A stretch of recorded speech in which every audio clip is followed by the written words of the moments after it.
Game na nga. Isang mapagpalang araw po sa ating lahat, higit sa lahat sa ating Panginoon. Ako po si Mark, ang inyong lingkod, and welcome po sa ating daily devotional, Pastor Russell Ocampo. And patuloy po nating talakayin ang buhay ni Ezra. Ang topic natin, choosing God over wrong relationship. Sa scripture man, ito ay matatagpuan sa Ezra chapter 10 verses 1 to 3. Ang sabi dito, pinagbuwis ni Haring Xerxes sa mga lupain at ang maliliit na pulo na kanyang nasasakupan, ang kapangyarihan ng hari, ang lahat ng ginawa niya, pati ng pagkataas sa katungkulan ng Mordecai at ang malaking karangalang ibinigay niya rito ay pawang nakasulat sa aklat ng kasaysayan ng mga hari ng Media at Persia. Si Mordecai na isang Hudyo ay naging kanang kamay ni si Haring Xerxes. Siya ay mahal na mahal at iginalang ng mga kapwa niya Hudyo sapagkat ginawa niya ang lahat para sa kapakanan at kabutihan nila.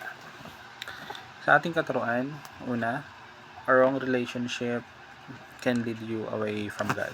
So yung mga maling relationship, wrong relationship o yung mga ugnayan ay maaaring magdala sa atin na lumayo sa plano at kalooban ng ating Panginoon kahit gaano pa ito kaganda sa paningin natin. Kung hindi yun yung salita or kundi yun yung kanyang kalooban, maaari itong maging hadlang sa ating paglago at pakikipag-ugnayan sa kanya.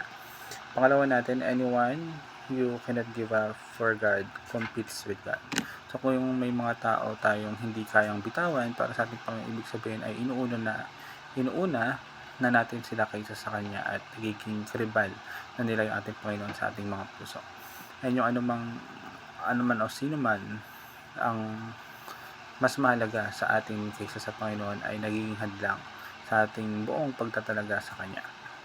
Pangatlo, choosing God can be painful, but it is always the right decision. So yung pagpili nga natin sa ating Panginoon ay maaring may kasamang paghihirap or mga sakripisyo at sakit sa damdamin, lalo na kapag kailangan natin bitawan yung mga bagay o yung mga taong mahalaga sa atin. Pero sali ito pa rin yung pinakatama at pinaka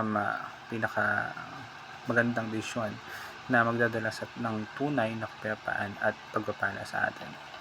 Sa application naman, choose God because you can never go wrong with Him.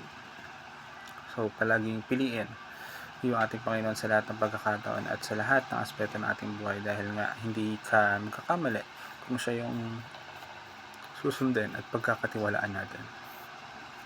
And yung kanyang daan ay laging pinakamainam para sa atin kahit na hindi natin ito agad naiintindihan. Pangalawa natin, find your fulfillment in Christ because He alone truly satisfies. So hanapin natin yung tunay na kasiyahan at katuparan ng buhay kay Kristo lamang, dahil siya lang yung makapagbibigay ng ganap na kasiyahan na hindi kayang ibigay ng anumang relasyon o yung mga bagay o tao sa mundo. Huwag nating asahan na ang yung ibang tao ang magbibigay ng kumpletong kaligayahan na tanging Diyos lang yung makapagbibigay.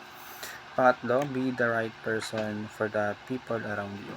Sikaping maging mabuting impluwensya at tamang relasyon sa mga taong nakapaligid sa atin, upang salip na maging hadlang sila sa Diyos o maging hadlang tayo sa kanila, ay magtulungan tayong lumapit at manatili sa Kanya.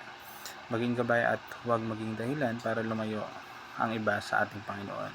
So yun lamang po ngayong araw. Salamat po sa pakikinig and God bless po sa ating lahat.